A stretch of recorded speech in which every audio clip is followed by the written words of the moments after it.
बांगलादेशमध्ये जो हिंसाचार घडलेला आहे, बांगलादेशमध्ये सुद्धा मोठी कापड पेठ मोठी आहे.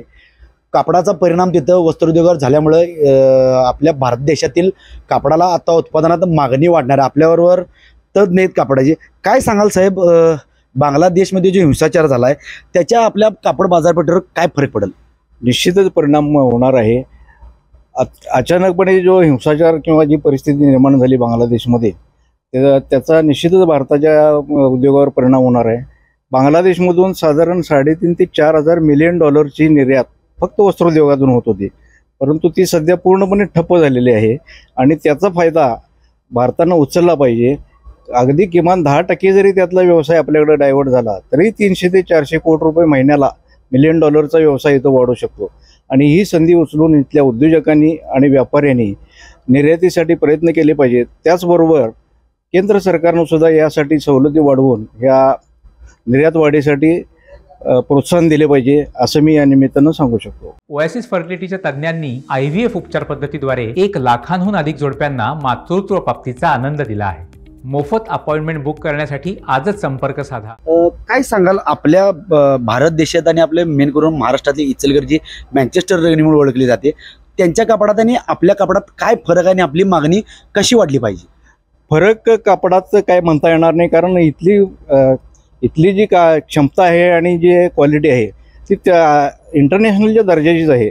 मेन फरक तिथला असा आहे की तिथं जे लेबर आहे स्किल लेबर अतिशय कमी प्रमाणामध्ये तिथं उत्पादन होतं आणि शिवाय ती मागासलेली कंट्री असल्यामुळं विकसित देशामध्ये त्यांना ज्या सवलती आहेत त्या सवलतीचा फायदा घेऊन तिथला उद्योग वाढलेला होता आणि तिथला आता आपल्याकडं हा उद्योग काही प्रमाणात डायव्हर्ट होऊ शकतो. आपल्या इचलकरंजीला काय फायदा होऊ शकतो याच्यासाठी? निश्चितच फायदा होऊ शकतो. इथून जर समजा डायरेक्ट जरी एक्सपोर्ट नाही वाढला तरी इनडायरेक्ट सोर्सिंग जे असते एक्सपोर्टर लोकांचं ते खालच्या लोकांच्याकडून होत असते आणि त्याचा इनडायरेक्ट फायदा आपल्या उद्योजकांना होऊ शकतो.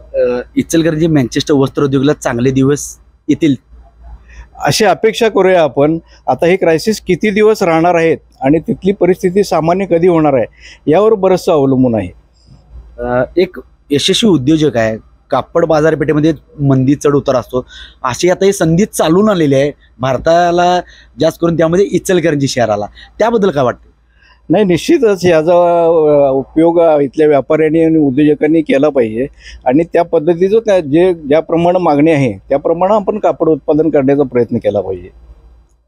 तरी कापडाची आता मागणी सध्या कशी आहे आपल्याकडे भारतामध्ये डोमेस्टिकला मागणी तशी सामान्यच आहे, म्हणजे कमी आहे. साधारण पैसे म्हणजे जे पेमेंटची जी ही आहे कमतरता, त्यामुळं उद्योग थोडासा मंदीमध्ये चालू आहे आणि यामध्ये सुधारणा होणं आवश्यक आहे.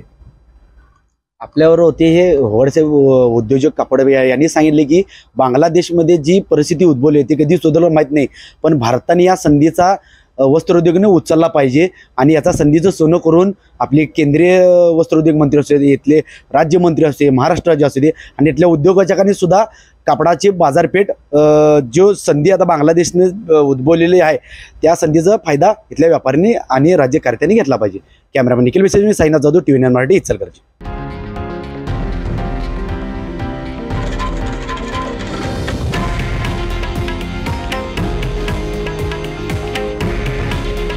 हे आहे देशातील नंबर 1 न्यूज नेटवर्क आणि आपण पाहत आहात TV9 मराठी.